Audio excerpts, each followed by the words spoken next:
Hello viewer, আসসালামু আলাইকুম। সবাই কেমন আছেন? আশা করি ভালো আছেন। আজকে আমি কথা বলবো একটা ডিফারেন্ট সফটওয়্যার নিয়ে, যেটি আমাদের খুবই গুরুত্বপূর্ণ এবং খুবই কার্যকর। তো চলুন শুরু করা যাক।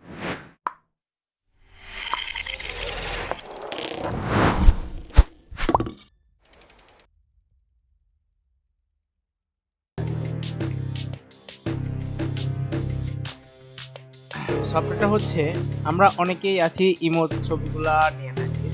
দেখা যাচ্ছে ইমো ছবিগুলো সাপোর্ট করে না কম্পিউটারে। দেখেন আমি কেমন দেখাচ্ছি। এই ছবিগুলো আমার সবগুলা ইমোর ছবি, কিন্তু আমি যেটা ওপেন করতে চাই ওপেন হবে না।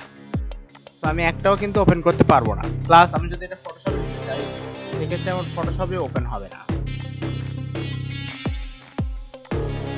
ফটোশপ ওপেন করছি, শুধু থাম্বনেলে দেখা যাবে, কিন্তু আমি যদি এটা ওপেন করি কিন্তু ওপেন শো করবে না। তো এই জন্য আমি এটার সমাধান আজকে দিব, কিভাবে আপনি এটা ওপেন করতে পারেন বা কিভাবে আপনি এটা ফটোশপে নিয়ে কাজ করতে পারেন।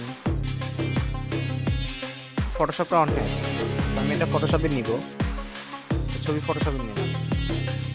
দেখেন কি বলছে, cloud not complete your request.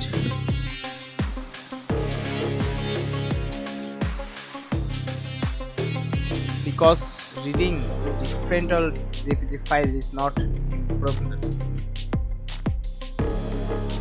তাহলে আমরা যাব এখানে। আমি যে সফটওয়্যারটা বলতেছি সেটার নাম হচ্ছে ফরম্যাট মেথড। এই সফটওয়্যারটার লিংক আমি ডেসক্রিপশন বক্সে দিয়ে দিব, আপনারা ওখান থেকে চাইলে ডাউনলোড করবেন। তো আমি এগুলাকে ডাইরেক্ট সবগুলো সিলেক্ট করার পরে আমি এখানে ফরম্যাট মেথডে ক্লিক করার পরে তারপরে জেপিজি দিয়ে আমি ওকে দিয়ে আমি কনভার্ট স্টার্ট দিব। স্টার্ট দিলে এগুলো কমপ্লিট হয়ে যাবে। তখন আমি বাকিগুলো যেগুলো সিলেক্ট করা ছিল ডিলিট করে দেব। তো দেখেন এই যে এখন ওপেন হচ্ছে। আপনি চাইলে ইমোর ছবি বা যেসব ছবি সাপোর্ট করে না সেগুলো আপনি এভাবে কনভার্ট করে নিতে পারেন। আমি যদি এটা ফটোশপে এখন নিই, ফটোশপে নিলে ফটোশপে এখন ওপেন হবে, আপনি ফটোশপেও কাজ করতে পারেন। তো আপনি এভাবেই আপনার ইমোর ছবিগুলা বা হোয়াটসঅ্যাপের ছবিগুলা, যে ছবিগুলো কম্পিউটারে সাপোর্ট করে না সেগুলা কম্পিউটারে সাপোর্ট করিয়ে নিতে পারেন। তো এই ছিল আমার আজকের ভিডিও। আপনি যদি আমার চ্যানেলে নতুন হয়ে থাকেন অবশ্যই সাবস্ক্রাইব করবেন, পাশের বেল আইকনটিতে টিক দিয়ে দিবেন যাতে আমার নতুন নতুন ভিডিওগুলোর নোটিফিকেশন আপনি পেয়ে যান খুব দ্রুত। থ্যাংক ইউ সো মাচ, সবাই ভালো থাকবেন। আবারও দেখা হচ্ছে কোনো এক ভিডিও দিয়ে। I'm an icon, man. And my girl about a 10. I should fuck her in a Benz.